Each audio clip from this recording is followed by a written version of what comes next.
कुंती ने भगवान की स्तुति गाई, तत्पश्चात भीष्म पितामह ने भगवान की स्तुति गाई और फिर भगवान द्वारिका प्रस्थान कर गए। उत्तरा के गर्भ के बालक ने जन्म लिया और कुछ वर्ष बाद जब भगवान अपनी लीला पूरी करके चले गए तब पांडवों ने उस बालक को राज्य गद्दी पर बिठा दिया और पांडव भी स्वर्गारोहण को चले गए।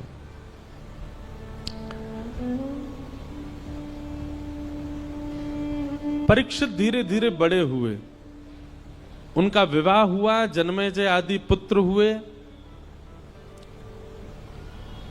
अब यहां पर एक बहुत अच्छी बात है, पता है, बटुक जी भी बैठे हैं, कई सारे विद्वान भी बैठे हैं। अधिकतर व्यास कहते हैं, हम भी कहते थे पहले कथा में, कि कलयुग को 5 स्थान दिए और उन 5 स्थानों में एक स्थान जात रूप मदात प्रभो सोने में निवास दिया। अभी हम इसका विस्तार करेंगे, बस ये कुछ व्यास बैठे हैं सन्मुख, उनको बता रहे हैं। और उसके बाद परीक्षित ने आकर के मुकुट पहन लिया, जिसकी वजह से उनके मस्तिष्क में कलयुग प्रविष्ट हो गया। पर यह कथा भागवत में लिखी नहीं है। परीक्षित जी ने कोई मुकुट नहीं धारण किया, बल्कि श्रीमद् भागवत जी में तो स्पष्ट ऐसा लिखा है कि जब तक परीक्षित जी पृथ्वी पर थे कलयुग थर-थर कांपता था। कलयुग ने अपना प्रभाव डाला ही नहीं कहीं पर भी। तो फिर कहते हैं, फिर परीक्षित की मति कैसे बिगड़ी, उन्होंने एक संत का अपमान कैसे कर दिया।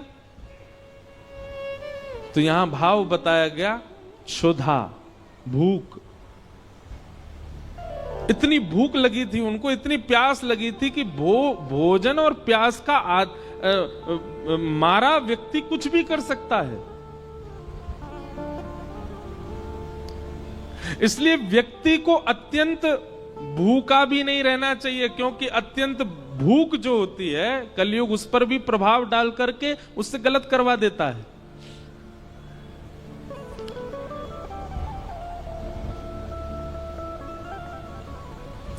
दो लोगों को भगवान नहीं मिलते। कौन दो लोग? बहुत खाने वाला और बहुत सोने वाला। पहला, जो बहुत खाता होगा और बहुत ज्यादा ही सोता होगा, समय से ज्यादा सोता है। अच्छा देखो, एक हमारे जैसे सोने वाले हैं। हमारे जैसे सोने वाले मतलब जिनकी 4-4, 5-5, 6-6 महीना की नींद बकाया है। कभी कभी नींद आती है तो खूब देर तक सो लेते हैं, पर कभी कभी सो पाते हैं हम। लेकिन एक व्यक्ति करता धरता कुछ नहीं, पूरे दिन पड़ा रहता है बस, फिर भी उसको इतनी नींद आती है कि रात में सोता है, सवेरे उठता है 10-11 बजे। काम नहीं करता, कहीं बाहर जाने का उसका काम नहीं, घर में पड़ा रहेगा पूरे दिन, और फिर भी उसको इतनी नींद आती है कि 7-8 घंटे सोता है। ऐसे व्यक्ति को ठाकुर जी नहीं मिलते, जो पारिश्रमिक नहीं है, परिश्रमी नहीं है और फिर भी सोता है। और दूसरा, बहुत खाने वाला। इसमें भी यही बात आएगी, जो बहुत परिश्रम नहीं करता है लेकिन खाता बहुत है, बहुत खाता है, अधिक मात्रा, भूख से अधिक खाता है। ऐसे व्यक्ति को ठाकुर जी नहीं मिलेंगे। पहला व्यक्ति बहुत सोने वाला, बहुत खाने वाला। और दूसरा व्यक्ति बहुत कम सोने वाला और बहुत ही कम खाने वाला, उसको भी ठाकुर जी नहीं मिलते। क्यों? इसके प्रति ठाकुर जी विचार, पहले वाले के प्रति तो विचार करते हैं, ये मेरी थाली उखा जाएगो और ये सोता ही रहेगो, मोते कब खेलेगो, मेरे संग कब रहेगो, इसलिए ठाकुर जी उसको नहीं मिलते। और दूसरे वाले के प्रति ठाकुर जी विचार करते हैं, जे खुद ना खावे मुंह का खवावेगो, ये खुद ही भूखो रहे मुंह का खवावेगो। और दूसरी बात ठाकुर जी सोचते हैं, खुद सोवे ना है मुंह भी ना सुन देगो, पूरे दिन जगो रहे तो मुंह परेशान करेगो। हमारे ब्रज के संत कहते हैं, बहुत कम खाना और बहुत कम सोना, बहुत ज्यादा खाना और बहुत ज्यादा सोना, दोनों ही भगवत मिलन में बाधा हैं। मध्यस्थ रहो, मध्यम रहो।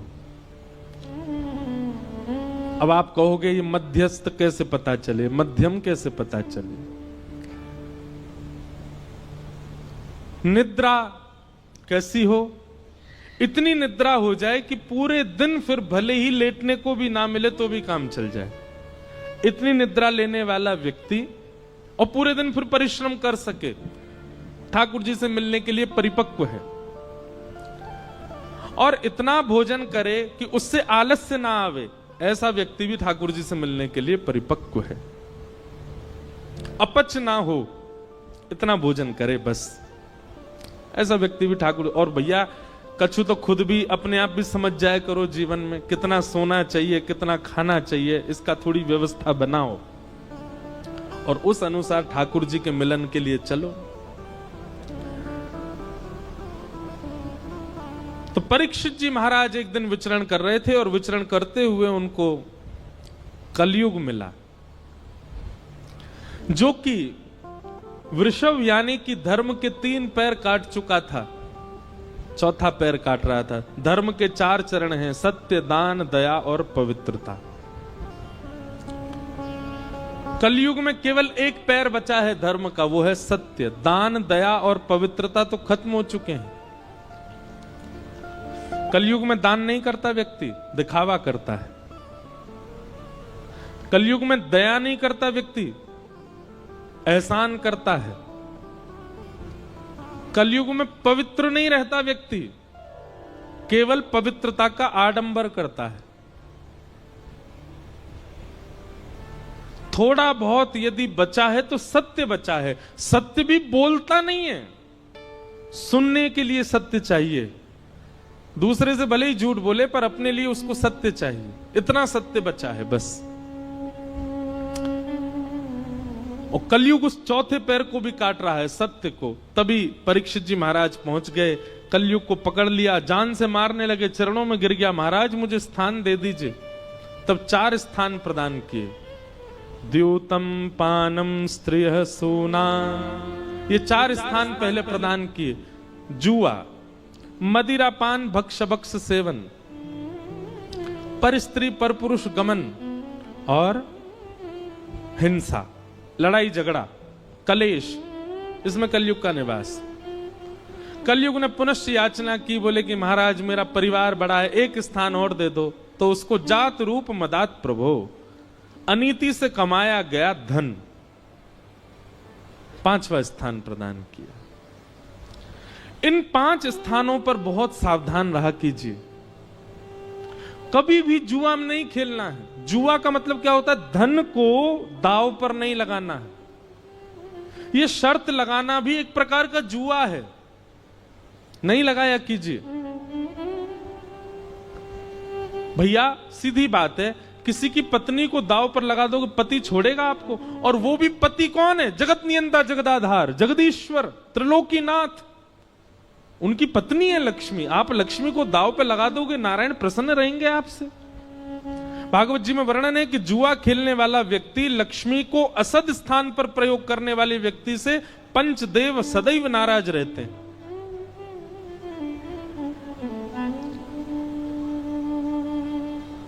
कई बार हमने देखा कि जुआ खेलने वाले व्यक्ति प्रारंभिक स्थिति में बहुत धन कमा लेते हैं, बहुत ऐश्वर्य भोग लेते हैं, सब सुख संपत्ति होती है। एक बात याद रखिएगा बंधुओं, बहुत ध्यानपूर्वक सुनो। असद क्रिया करने वाला व्यक्ति, बहुत ध्यान से सुनिएगा, असद क्रिया करने वाला व्यक्ति दूषित क्रिया करने वाले व्यक्ति के लिए एक निधान बनाते हैं भगवान। क्या? जैसे भगवान दिखते हैं कि गलत कर रहा है, तो उसके इस जन्म के एवं उसके आगामी जितने जन्म हैं एवं पूर्व के जन्मों के जितने भी पुण्य हैं, जितने भी सुख हैं, जितनी भी समृद्धियां हैं, सब एक साथ ठाकुर जी उसको देख करके भुगवाते हैं। जल्दी इसका कोटा खत्म करो, जल्दी जल्दी इसको खवाओ। समझ में आई बात? थोड़ा और समझो। मान लीजिए कोई व्यक्ति है और वो गलत काम करता है, पाप करता है, वो सब क्रिया करता है जो वेद विरुद्ध है। ठाकुर जी एकाध बार तो प्रयास करते हैं कि सुधर जाए, लेकिन वो एकाध बार में भी जब नहीं सुधरता है तो ठाकुर जी कहते हैं ठीक है, तो अब इसका स्वभाव बन ही चुका है, इसको पाप करना ही है, इसको गलत करना ही है, तो फिर इसके जन्म में, इसके जीवन में जितने भी सुख समृद्धियां आने वाली हैं, एक संग सब इसके जीवन में दे दो। उसके पास धन भी आ जाएगा, उसके पास संपत्ति भी आ जाएगी, वो जो चाहेगा उसको मिलने लग जाएगा, लेकिन वो यह नहीं समझ पाता है कि मेरा खाता खत्म किया जा रहा है जल्दी जल्दी। एक साथ सब भुगवा करके फिर ठाकुर जी उसको ऐसा गिरते हैं, ऐसा गिरते हैं, जैसे उसका शून्य हो जाता है खाता, फिर वो जीवन में उठ नहीं पाता। इस जीवन में नहीं, कितने जन्मों तक नहीं उठ पाता। और भक्ति करने वाले के साथ उल्टा होता है। जैसे ठाकुर जी देखते हैं तिलक लगाने लग गया, कंठी पहनता है, माला जप करता है, नित्य हरिनाम संकीर्तन करता है, कथा श्रवण करता है, तो ठाकुर जी कहते हैं इसके जीवन में जितने दुख आने वाले हैं, इसके अनेक जन्मों में जितने दुख आने वाले, सब भुगवा के इसके सारे खाते खत्म करो दुख के। और एक साथ ठाकुर जी भुगवा भुगवा करके सब नष्ट कर देते हैं, शून्य कर देते हैं। और जैसे ही उसका खाता शून्य होता है, ठाकुर जी आकर के उसको हृदय से लगा लेते हैं। कभी कभी बंधुओं एक बात कहे हम, कभी कभी आप जो चाहते हो वो होने लग जाता है, सब कुछ बहुत अच्छा अच्छा चल रहा है, और इसके बदले में आप ये भी जानते हो कि आप पाप करते हो, आप वो सब क्रिया करते हो जो वेद विरुद्ध है, जो शास्त्र विरुद्ध है, और फिर भी आपके साथ सब कुछ अच्छा अच्छा होता है, तो संकेत समझ लेना खाता खत्म किया जा रहा है अच्छाई का। और जिस दिन कंठी माला पहनो, तिलक धारण करो, गुरु मंत्र ले लो, नाम जप करना प्रारंभ कर दो, तैयार हो जाना। अब ठाकुर जी हमारे बुराई के, हमारे जीवन के आने वाले दुखों के, कष्टों के, आर्तों के जितने भी विपत्तियां हैं, सब अब भेजेंगे। हमको उसको निवृत्त करना, उससे नष्ट करना, उससे निकलना है, घबराना नहीं है।